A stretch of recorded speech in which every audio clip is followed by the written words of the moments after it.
তোমার নিজের লড়াই তোমাকে নিজেই লড়তে হবে। জীবনটা তোমার, তোমার জন্য কেউ লড়াই করতে আসবে না। সো হ্যালো এভরিওয়ান, আমি সঙ্গীতা, আবার একটা মিনি ব্লগে তোমাদেরকে ওয়েলকাম। তোমরা কেমন আছো এই গরমে? তো যাই হোক, আজকে ছিল শনিবার। শনিবারে ঘুম থেকে উঠে দেখলাম সেই রোদটা দেখে মানে এমনি তো গরম, মনটা খুশি হলো কারণ আমার অনেক কাপড় ছিল কাচার। তো সবার প্রথমে কাপড়গুলো কাচে নিলাম, যে না সকাল সকাল কাচে দিয়ে শুকায় যাবে। তারপরে চলে গেলাম রান্নাঘরে সকালের খাবার বানায়, আমিও কফি খাই নিলাম। সো সেটাই বলছিলাম যে তোমার নিজের জীবনের লড়াই কিন্তু তোমাকে নিজেই লড়তে হবে। তোমার হয়ে কেউ কথা বলতে আসবে না, তোমার হয়ে কেউ লড়াই করতেও আসবে না।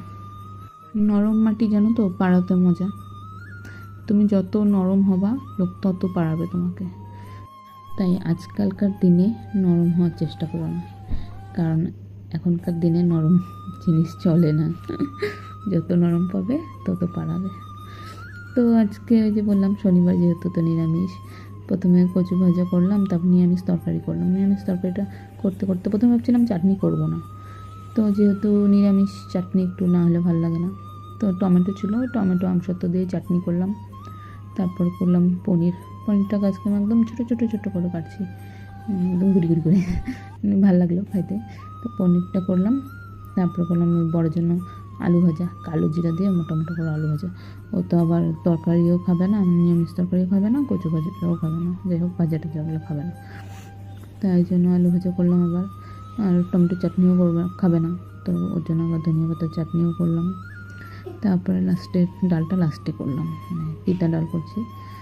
সেদ্ধ আগে করে রাখছিলাম, সোমবার দিন লাস্টে। এই তিতা ডালটা খাইতে কিন্তু সেই টেস্ট লাগে, বিশেষ করে বৈষ্ণব সেবাতে যেটা হয় ওই ডালটা খুব ভালো লাগে, মানে খুব টেস্টি লাগে। তাই সন্ধ্যাবেলা বানালাম একটু সেওই, ভাবছি রাত্রে পরোটা ভাজবো, আর তরকারিটা হয়তো আছেই, সেওই বানালাম। আর রাত্রেবেলা তো আর কিছু করতে পারিনি, কারণ ঘরের অবস্থা পুরো খারাপ ছিল, ওগুলো সব ঠিক করা হলো, ফার্নিচারগুলো সব সরানো হয়েছিল, ওগুলো সব সেট করা হলো।